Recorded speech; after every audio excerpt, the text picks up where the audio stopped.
मित्रों नमस्कार। आज मैं आपके समक्ष एक नई विधा लेकर आ गया। नई विधा का आशय मैंने इसलिए कहा, इस समय 12th के क्लास चल रहे थे, तुलसी चल रहे थे। कल फेसबुक पर हमारे तमाम मित्र की अनेक प्रस्तुतियों पर जब मैं प्रायः टिप्पणी कर देता हूँ तो उसमें शिवम तिवारी, राधिका पांडे, एक दो और उनके मित्र जिन्होंने टिप्पणी को सराहा और मुझसे निवेदन किया कि राधा और कृष्ण के प्रेम के विषय में सर कुछ बताएं। आज मैं राधा और कृष्ण का या गोपिकाओं और कृष्ण के प्रेम पर चर्चा करूंगा। आज के वीडियो का जो प्रमुख विषय होगा, अरे भाई एक बार भगवान कृष्ण ने राधा के खिलाफ पुलिस थाने में जाकर रिपोर्ट कर दी, एफआईआर दर्ज कर दी। एफआईआर ये थी कि राधा ने हमारा दिल चुरा लिया है। क्या हुआ पूरे वीडियो में।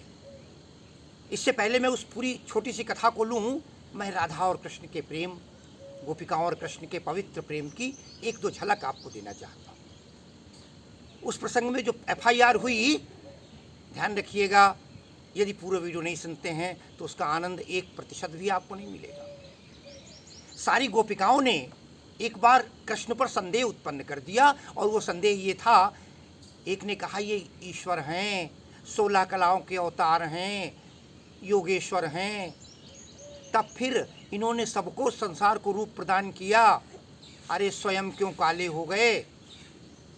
एक बार राधा ने पूछा था ना, एक बार की बात श्याम से पूछे भानु किशोरी, अरे मोहन तुम कारे हम गोरी। तुरंत कहा कृष्ण काले क्यों हो गए। अब गोपियों का कृष्ण के प्रति अटूट प्रेम, एक गोपी ने उत्तर दिया, कदापि नहीं, अरे ये काले हुए नहीं हैं, ये तो श्याम सुंदर हैं, ये तो बहुत सुंदर हैं, इनको काला हमने बना दिया। आप कहेंगे इन्होंने कैसे बना दिया। बड़ा सुंदर किसी कवि का दोहा है, गोपी कहती है, अरे कजरारी अखियान में बस्यो रहत दिन रात, अप्रीतम प्यारो हे सखी ताते सांवर गात। ये हमारी काली काली काजल लगी हुई आंखों में अरे दिन रात रहते हैं, यही कारण है कि ये काले हो गए। ये था गोपिकाओं का प्रेम। गोपिकाएं कृष्ण को अनन्य प्रेम करती थी। अरे एक बार तो ऐसा हुआ, रात को 2 बज रहा था, एक गोपी बड़ी परेशान थी, कृष्ण मिल नहीं रहे थे, और वो पूरे ब्रज में घूमती फिर रही थी, टहल रही थी, परेशान थी, और कहती है, लगी आग तन में फिरूं बाग वन में, और मिले ना धरन में करूं मैं कहारी, चहूँ और गोकुल गली में निहारी, बतावे न को मैं जाऊं कहारी। मैं तो हेरी हारी अकेली विचारी, थके नैन मेरे न पायो मुरारी। अब अंधेरी निशा में प्यारी पुकारे, हहारी हहारी बिहारी कहारी। ढूंढ रही है, मैं इसका अर्थ बताऊं लंबा हो जाएगा। रात में भटक रही है, कहाँ है कृष्ण, कहाँ है कृष्ण।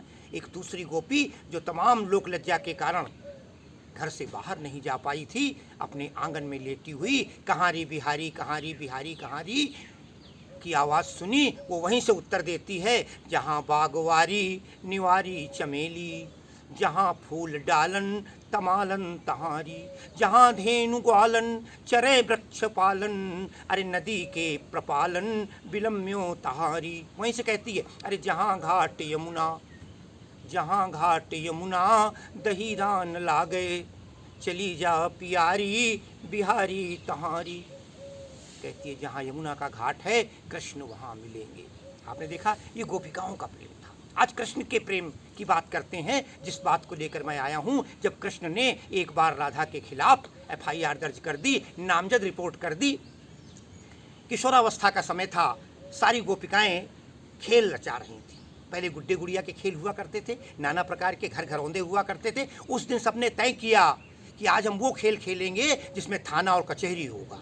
तमाम जगह कचहरियाँ बना दी गई, थाने बना दिए गए।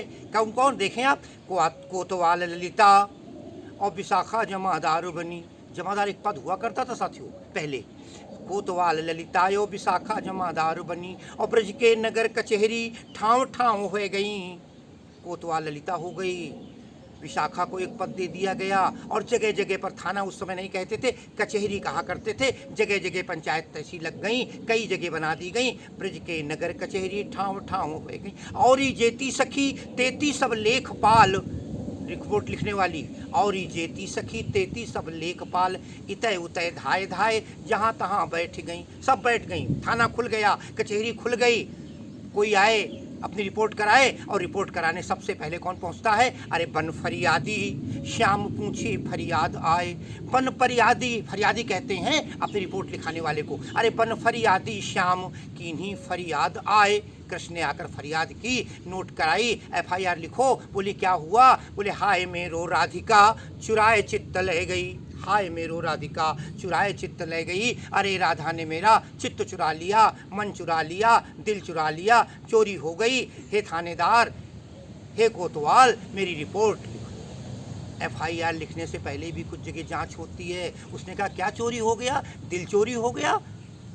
कोतवाल ने प्रश्न किया, क्या दिल भी चोरी हो जाने वाला चीज़ है?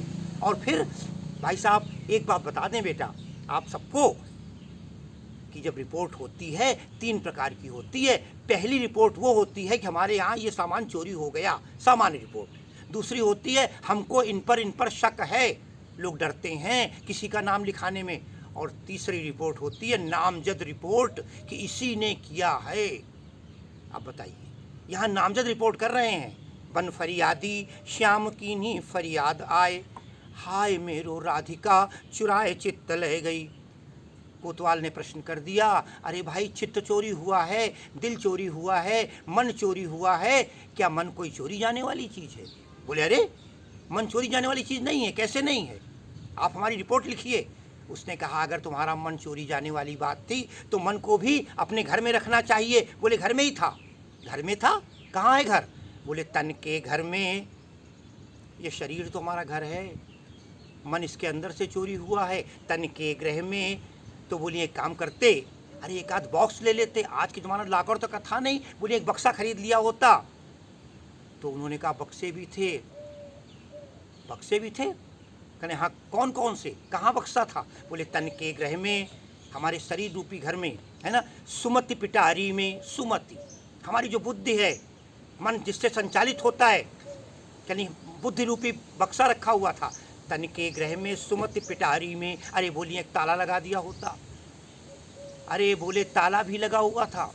ताला लगे हुआ था कैसे? बोले तन के गृह में सुमति पिटारी में। अरे ताले कर्म इंद्री लगे। अरे 5 कर्म इंद्रियां हैं हमारी, आँख, नाक, कान, है ना, रसना, त्वचा, ये 5 ताले हैं। बोली 5 ताले लगे हुए थे जो इस मन पर नियंत्रण कर रहे थे।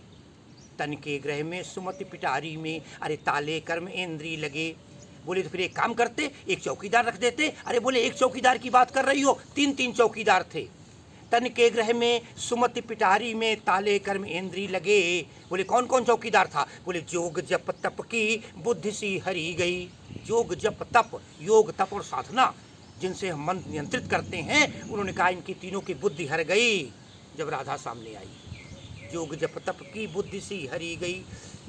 गोपिका बोली जो रिपोर्ट लिखने वाली थी, अरे कन्हैया तुम तो ऐसे बता रहे हो जैसे तुमने चोरी होते हुए अपनी आंखों के सामने देखा। रे बोले मेरे सामने ही तो चोरी हुई, मैं तो वहीं खड़ा था। बोली वहाँ खड़े थे तो रोका क्यों नहीं, क्या दिक्कत हो गई? तो कहता है कृष्ण बता रहे हैं, अरे हुआ ये, इतनी सुंदर राधा है कि मोहिनी चमक की, इसके चेहरे की सुंदरता, मोहिनी चमक की, चंचला की छवि डारी ऐसी कि हाँ रहो चितवत ही और चुराए चित्त ले गई।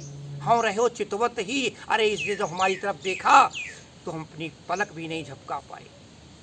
हाँ रहे हो चितोत, बस देख के रह गए, एकटक रह गए, जैसे आंखों में चकाचौंध हो जाता है कभी कभी, हम कुछ बोल नहीं पाते। देखते ही तुझे मेरे दिल ने कहा, जिंदगी भर तुझे देखता ही रहूं। कृष्ण कहते हैं जो ही मैंने इसने अपनी मोहिनी सुंदरता का रूप हमारे ऊपर डाला, मैंने इसको देखा, बस मैं देखता रह गया, और उसी समय इसने हमारे चित्त को हाँ रहे हो चितवत ही चुराए चित्त ले गई। अब क्या था, सारे सबूत गवाह मिल गए। अंत में राधा को कॉल कर लिया गया, बुला लिया गया। राधा आई और उनसे कहा गया, हे राधिका देखो कृष्ण ने तुम्हारे खिलाफ रिपोर्ट दर्ज कर दी, काहे की तुमने इनका चित्त चुराया है। अरे राधा बोली, तुमने इसकी बात में मान लिया, कन्हैया की बात में, इस नंद लाला के, इस ढीठ छोहरा के बात मान ली। इसकी कितनी रिपोर्टें, आज तक आपने कभी इसको बुलाया? उन्होंने कहा इसकी क्या रिपोर्ट है। अब देखें आप, राधा अपना उत्तर दे रही है, कहती है बालापन में ही दधी माखन की चोरी करी पहला। अरे बचपन से ही तो चोरी करता चला आया, हमारे ऊपर आरोप लगा रहा है। अरे बालापन में ही दधी माखन की चोरी करी, दही और मक्खन तो चुराता रहा है बचपन में। और सयाने होते याने सब ताकी ब्रज नारी हैं, और जब सयाना हुआ, किशोरावस्था में हुआ, तो ब्रज की स्त्रियों को छेड़खानी शुरू कर दी। पहला अपराध राधा लिखा रही है कृष्ण के खिलाफ कि बचपन से ही चोर रहा है दही और मक्खन का, और बड़ा होते ही इसने लड़कियों को, गोपिकाओं को, ब्रजबालाओं को, ब्रज नारियों को, सयाने होते आने सब ताकी ब्रज नारी हैं। और यही नहीं, बोली उठाई गिर भी है। बोली क्या उठाया? बोली नहावत वृषभानुजा को चीर। वृषभानुजा कहते हैं राधिका को। अरे नहावत वृषभानुजा को चीर, ले गयो उठाई गिर। राधा स्नान कर रही थी यमुना में, बगल में कदम्ब का पेड़ था, वहाँ पर राधा ने अपने वस्त्र टांग रखे थे, और जब नहा के बाद वो अकेले में आई तो वहाँ से कृष्ण ने कपड़ा ही चुरा लिया था। इसके नहावत वृषभानुजा को चीर, अरे उठे ले गयो उठाई गिर। अरे जाके गुण अवगुण, इसके इतने अवगुण हैं, इतने गुण हैं। देखिए कितना बढ़िया प्रेम है, कितना पवित्र प्रेम है। जाके गुण अवगुण छकी गोपियाँ ही सारी हैं, सारी की सारी गोपिकाएं छकी हुई हैं, और तुम मेरी बात करते। वकील भी था कृष्ण की तरफ से, उसने कहा ये कोई बात नहीं, तुमने क्यों उसने अपराध किया, उसको सजा मिलेगी, मगर तुमने दिल चुराया है, इसका तुम्हारे पास क्या जवाब है, इसका उत्तर दोगे? साथियों, मित्रों, क्या उत्तर देते हैं? राधा ध्यान दें, बोली मेरी कोई गलती नहीं है। अंतिम लाइन में देखेंगे आप, बोली देत ना हमारो चित्त हाँ लियो ताही बदले, देत ना हमारो चित्त, अरे हाँ लियो ताही बदले। अरे बताओ कोतवाल या में लाग का हमारी है, देत ना हमारो चित्त, अरे इसने तो हमारा ही चित्त कब से चुरा रखा है ना। हम जब कृष्ण हमारा मन चुरा लें, हम कृष्ण का मन चुरा लें, इससे बढ़िया और बात क्या हो सकती है। दिल तो मेरा हर लिया गोविंद माधव श्याम ने, कृष्णा कृष्णा मैं पुकारूं तेरे दर के सामने। राधा का कितना भावुक उत्तर था कि देतना हमारो चित्त और हम लियो ताही बदले। अरे बताओ कोतवाल या में लाग का हमारी है, तुम स्वयं बता दो क्या लाग है। कोतवाल उठता है, हाथ जोड़ता है और कहता है कोई उत्तर नहीं है, कोई रिपोर्ट नहीं है, बस एक बात समझ लो, मैं तो एक ही बात कहूँगा, और वो ये कि कान्हा है तुम्हारे और तुम हो कान्हा की, और अद्भुत लीला ये विश्व की बहारी है। और इसी के साथ ये था एक कृष्ण का और राधा का अद्भुत दिव्य प्रेम। यहाँ कितनी निकटता है साथियों, जब हम ईश्वर के प्रति समर्पित होकर इस प्रकार का भाव करते हैं। गीता भी कहती है सर्वधर्मम परित्यजेत मामेकम शरणम ब्रज। कृष्ण के पास एक बार निकट पहुँचने की कोशिश तो करो, सारे पाप दूर हो जाएंगे। कृष्ण के सांवले रंग में हम ज्यों ज्यों डूबते जाते हैं, त्यों त्यों हमारा चरित्र उज्जवल होता जाता है। और इन्हीं शब्दों के साथ एक बार प्रेम से बोलो, भक्तवत्सल भगवान की जय। राधे राधे।